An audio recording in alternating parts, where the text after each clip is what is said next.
नाज़रीन, खबरों में सबसे पहले बात करेंगे कोरोना की। कोरोना ने फिर से अपनी रफ्तार पकड़ ली है। पिछले 24 घंटों में 40,000 से ज्यादा अफराद कोरोना पॉजिटिव पाए गए हैं, जबकि 3,998 अफराद की मौत की खबर है।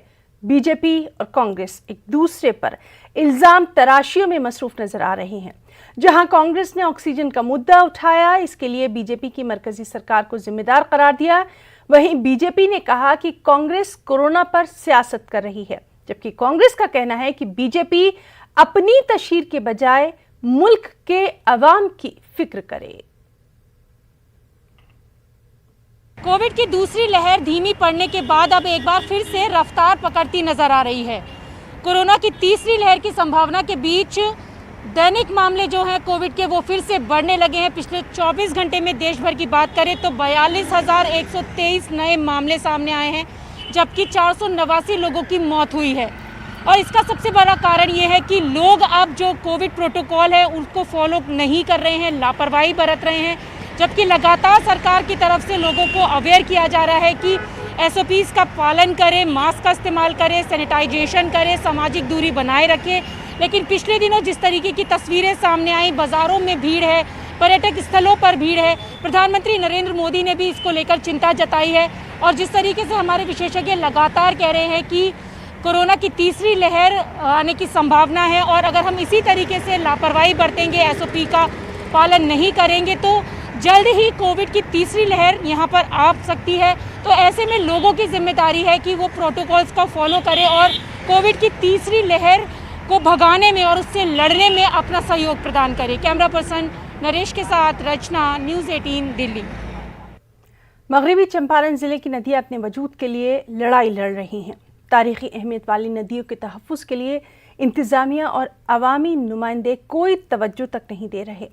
नदियों के बड़े हिस्से पर नाजायज़ कब्ज़ात हैं, जिसकी वजह से लोगों को सैलाब और आबी आलूदगी का सामना करना पड़ रहा है। आपको दिखाते हैं बगहा से मुन्ना राज की रिपोर्ट।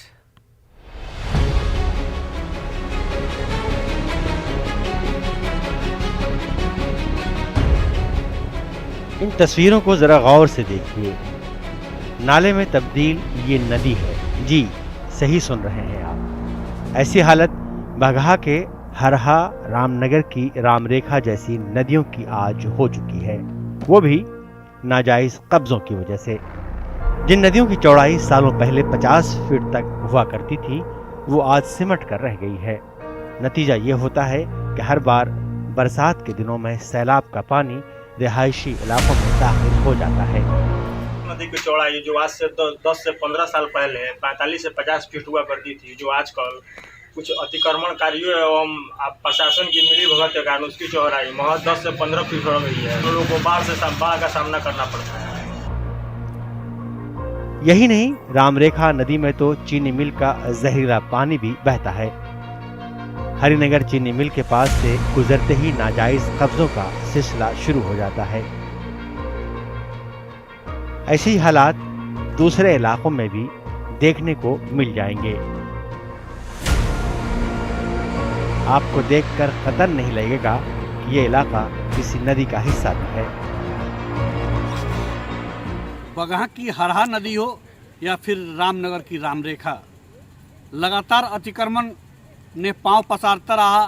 नदी की धारा रुकती रही और बाढ़ की तबाही भी इस अतिक्रमण के साथ ही शुरू होते रहा। प्रशासनिक अमला खामोश रहा, तबाही मचाती रही। हरहा नदी हो या फिर रामरेखा, कभी ये नदियाँ लोगों के लिए जिंदगी देने वाली नदी थी, लेकिन आज हालात ऐसे बन चुके हैं कि नदियाँ अपने वजूद की लड़ाई लड़ रही हैं। घास और झाड़ियों से पटी नदियों की हिफाजत पर कभी इंतज़ामिया और अवामी नुमाइंदों ने कोई तवज्जो नहीं दी।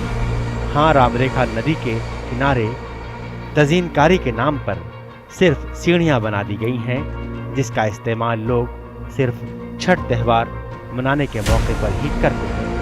न्यूज़ 18 के लिए बगहा से मुन्ना राज की रिपोर्ट। और अब बात करेंगे ईद उल अज़हा की।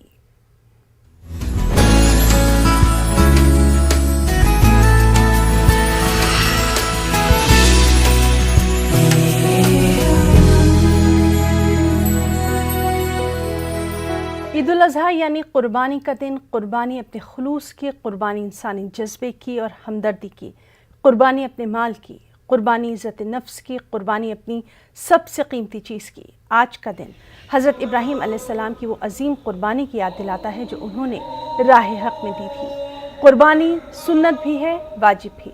कुर्बानी सिर्फ जानवरों की नहीं होती, बल्कि आज की कुर्बानी से इंसान अपने अंदर हज़रत इब्राहीम की सुन्नत को याद करता है। आज के दिन नमाज ईद उल अज़हा से फ़रागत के बाद मुसलमान अपनी इज़्ज़त, अपना माल, अपने खुलूस की कुर्बानी पेश करता है। अपने रब से दुनियावी तमाम चीज़ों में गुनाहों की तलाफ़ी चाहता है। आज मुल्क भर में ईद उल अज़हा की नमाज अदा की गई। कोरोना प्रोटोकॉल का ख़ास ख्याल रखा गया। सोशल मीडिया के ज़रिए लोगों ने एक दूसरे को मुबारकबाद दी और मुल्क में खुशहाली, अमन तरक्की और ख़ास तौर पर कोरोना से निजात की दुआएं मांगी।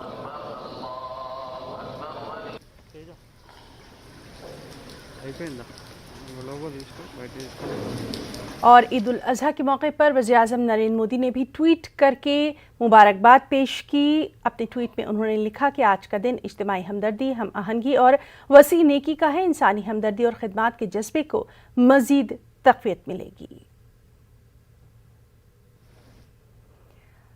आजमगढ़ में रियासती हुकूमत की गाइडलाइन पर अमल करते हुए लोगों ने नमाज अदा की। कोरोना गाइडलाइन का पूरा ख्याल रखा गया। 50 लोगों ने मास्क और सोशल डिस्टेंसिंग के साथ ईद उल अज़हा की नमाज अदा की। कोरोना से निजात की भी यहाँ दुआएं की गईं। कोविड को देखते हुए जो गाइडलाइन है उस गाइडलाइन को फॉलो करते हुए 50-50 की तादाद में मास्क और सोशल डिस्टेंसिंग का लिहाज करते हुए ईदगाह में ईद उल अज़हा की नमाज अदा की गई और इसी तरह शहर की तमाम मस्जिदों में इसी गाइडलाइन को देखते हुए नमाज अदा की गई, ताकि दुनिया में जो एक महामारी चल रही है कोविड की, इस महामारी से बचा जा सके। और उसके लिए तमाम मसाजिद में दुआएं भी की गई कि अल्लाह इस बीमारी को ख़त्म करके दुनिया में अमन व अमान कायम फरमाए। वहीं गुजरात के अहमदाबाद में भी मुसलमानों ने अपने घरों और दीगर मुकामात पर नमाज अदा की और कोरोना गाइडलाइंस पर अमल किया।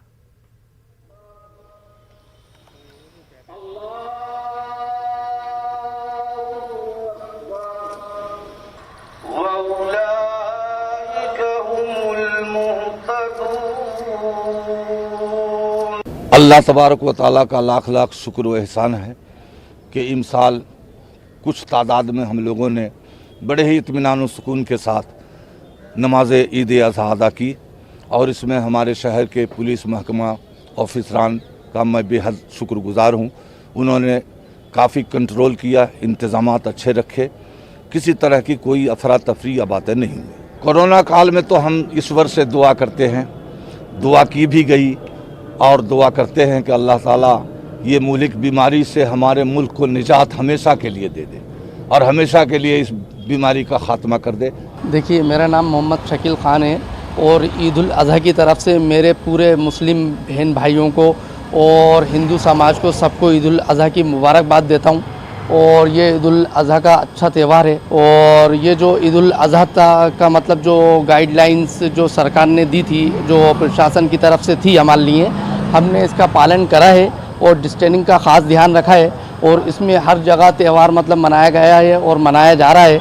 जैसे मस्जिदें हुई, मस्जिदों में डिस्टेंसिंग का ध्यान रखा, 5-5 लोगों से नमाज अदा की गई है ईद उल अज़हा।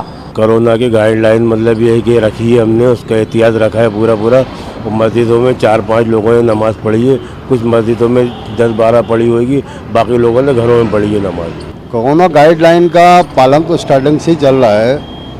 जैसे जैसे लॉकडाउन को ओपन करते गए वैसे वैसे गाइडलाइन देते गए, हम लोग उसको फॉलो करते गए।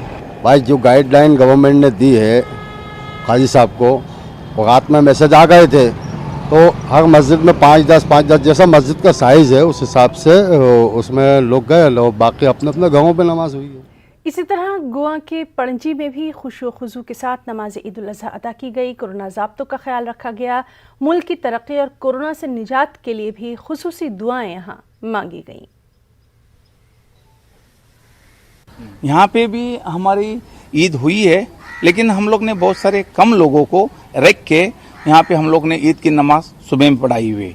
हालांकि हमारे पास जगह माशाल्लाह बहुत बड़ी है, फिर भी हम लोग ने गवर्नमेंट को देखते हुए सोशल डिस्टेंसिंग करते हुए बहुत कम लोग, जिस हिसाब से लोग आते हैं बहुत सारे, उस हिसाब से लोग को हम लोग ने दावत नहीं दी है और किसी को बताया भी नहीं था। अपने अपने लोग से आके हम लोग ने यहाँ पे पूरी की तरह सोशल डिस्टेंसिंग रख के और बाकायदा मास्क पहन के हर चीज, मतलब जो भी हम लोग वुजू करते हैं वुजू घर से करके आके लोग ने हमने यहाँ पे नमाज पढ़ी हुई है। तमामी आलम इस्लाम को मैं अपनी जानिब से और अपनी मस्जिद हमज़ा बेतिम दरगाह सुन्नी जमातुल मुस्लिमीन कमेटी की जानिब से ईद उल अज़हा की मुबारकबादी पेश करता हूँ। हम अल्लाह ताला की रज़ा के लिए कुर्बानी पेश करते हैं और गरीबों की मिस्किनों की मदद करते हैं और ये दुआ करते हैं कि अल्लाह ताला हमको हमेशा हमारे देश से, मुल्क से मोहब्बत करने की तौफीक अता फरमाए और आपस में मेलो मोहब्बत के साथ रहने की जिंदगी गुजारने इसी तरह त्रिपुरा अगरतला में भी नमाज ईद उल अज़हा अदा की गई। कोरोना गाइडलाइन पर अमल किया गया, साथ ही सोशल मीडिया के जरिए एक दूसरे को मुबारकबाद दी गई।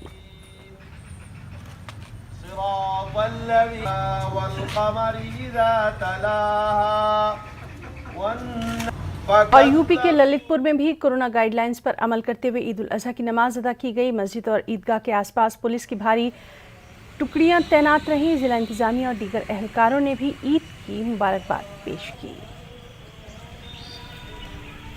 देखिए, जैसा कि आपको पता है ईद का त्यौहार है, तो हमारा जो थाना और ज़्यादा जो पूरे जनपद का हमने जो जहाँ पे भी ईदगाह और जो मस्जिदों पे नमाज़ पढ़ी जानी है वहाँ पे फोर्स लगाया गया है।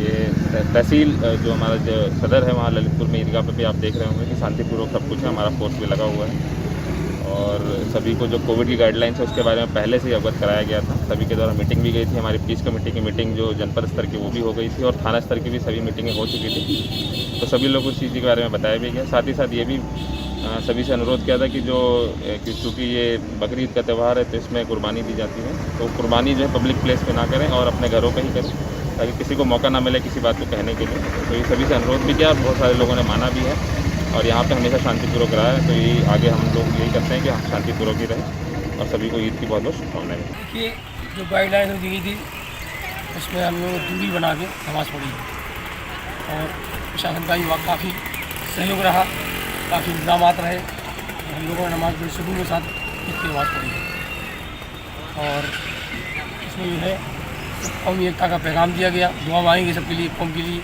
और मुल्क के अमन। इस तरह उत्तर प्रदेश के दादरी में भी कोरोना की तमाम उसूल और ज़वाबित पर अमल करते हुए 2 मुख्तलिफ मुकामात पर नमाज अदा की गई। सरकार की गाइडलाइन पर अमल किया गया, ख़ास तौर पर यहाँ कोरोना से निजात के लिए भी दुआएं मांगी गई।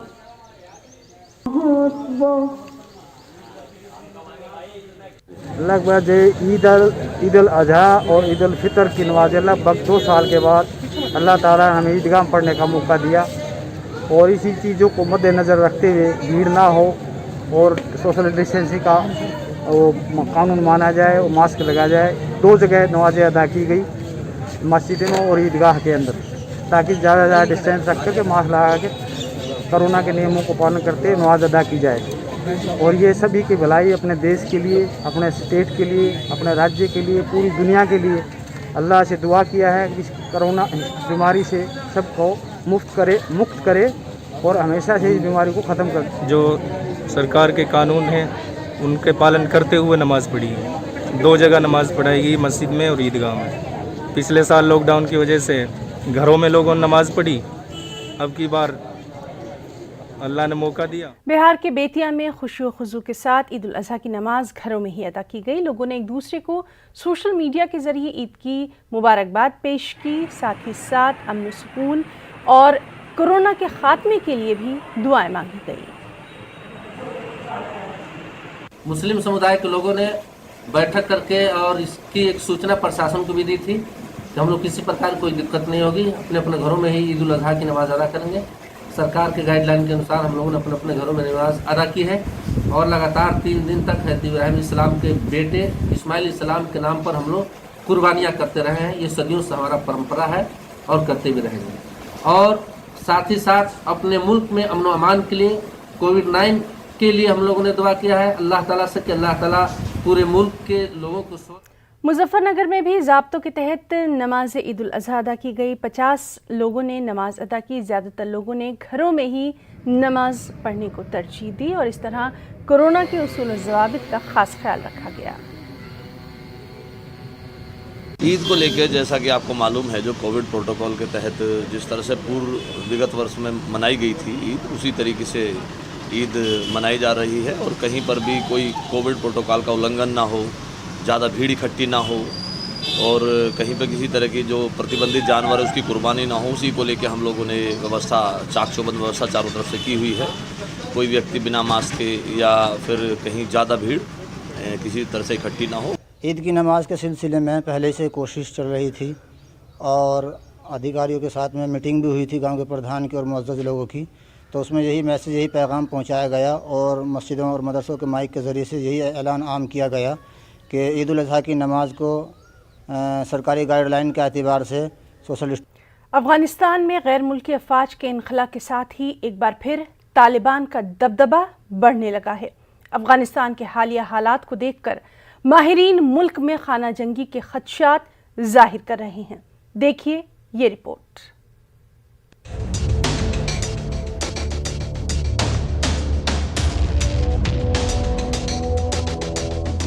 अफगानिस्तान में मौजूद गैर मुल्की अफवाज अब धीरे धीरे अपने अपने ममालिक का रुख कर रही हैं। अमेरिका समेत नेटो के तमाम ममालिक ने अफगानिस्तान छोड़ने का ऐलान किया है।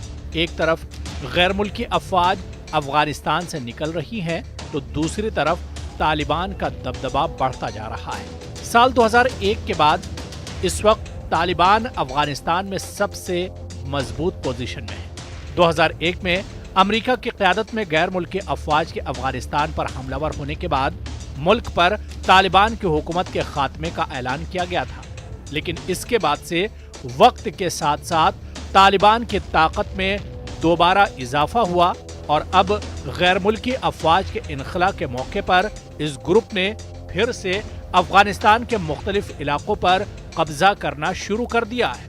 तालिबान 2 दहाइयों पर मुहित जंग के बाद दोबारा अफगान फौज की चौकियों, कस्बों, बड़े शहरों से मुत्तसिल देहातों और सूबाई हेडक्वार्टर को कब्जे में ले रहे हैं और वक्त के साथ ये खतरा बढ़ रहा है कि तालिबान एक मरतबा फिर मुंतखब अफगान हुकूमत गिराने में कामयाब हो सकते हैं। अमेरिका और तालिबान के दरमियान 2018 में बराह रास्त बातचीत का आगाज हुआ था और फरवरी 2020 में दोनों फरीक के दरमियान दोहा अमन माहिदे पर दस्तखत हुए थे, जिसके तहत अमेरिका ने अफगानिस्तान से इनखला को यकीनी बनाने, जबकि तालिबान ने अमरीकी फौजियों को हमलों से बचाने की जिम्मेदारी ली थी। तालिबान से यह वादा भी लिया गया था कि वो अपने ज़ेरे इंतजाम इलाकों में अलकायदा या किसी दूसरे अस्करियत पसंद गिरोह की इजारादारी कायम नहीं होने देंगे। ताहम इस माहिदे के बावजूद तालिबान की जानिब से अफगान सिक्योरिटी फोर्सेज और सिविलियन आबादी को निशाना बनाया जाता रहा है। अब जबकि अमेरिका की अफगानिस्तान से वापसी का अमल मुकम्मल होने को है, तो तालिबान तेज रफ्तारी से मुल्क के मुख्तलिफ इलाकों पर काबिज हो रहे हैं। फरवरी 2020 में होने वाले मुआहिदे के बाद 1 बरस तक तालिबान ने अपनी हिकमत अमली तब्दील करते हुए शहरों और फौजी चौकियों पर हमले करने की बजाय टारगेट किलिंग का रास्ता अपनाया और अफगान सिविलियंस में दहशत फैलाने की कोशिश की। तालिबान के हमलों का निशाना बनने वालों में सहाफ़ी, अमन को फरोग देने वाले समाजी कारकुन और ताकतवर ओहदों पर फायज खवातीन से ये पता चला कि इनके शिद्दत पसंद नजरियात में कोई तब्दीली नहीं आई, सिर्फ इनकी हिकमत अमली तब्दील हुई। अफगान हुक्काम की जानिब से बैनुल-अक़वामी मदद के बगैर तालिबान का मुकाबला न कर सकने के खदशात के बावजूद अमेरिका के नए सदर जो बाइडन ने अप्रैल 2021 में ऐलान किया कि तमाम अमेरिकी अफवाज अफगानिस्तान छोड़ देंगी। एक आलमी कुव्वत को 2 दहाइयों तक अपने ऊपर हावी न करने वाले तालिबान ने अब तेजी से मुताद्दिद इलाकों का कंट्रोल हासिल करना शुरू कर दिया है और फिर से ये खतरा जाहिर किया जा रहा है कि गैर मुल्की अफवाज की गैर मौजूदगी में काबुल में हुकूमत गिराने में कामयाब हो सकते हैं। Bureau report, news 18 Urdu. Network 18 federal bank Sanjeevani गाड़ियां पूरे मुल्क में कोरोना वायरस से मुतासरा अजला में गश्त कर रही हैं। वैक्सीन की अहमियत के हवाले से बेदारी लाने की हमारी कोशिशों को आपकी तायद की अशद ज़रूरत है। आइए एक नज़र डालते हैं कि संजीवनी गाड़ियां किन इलाकों में हैं।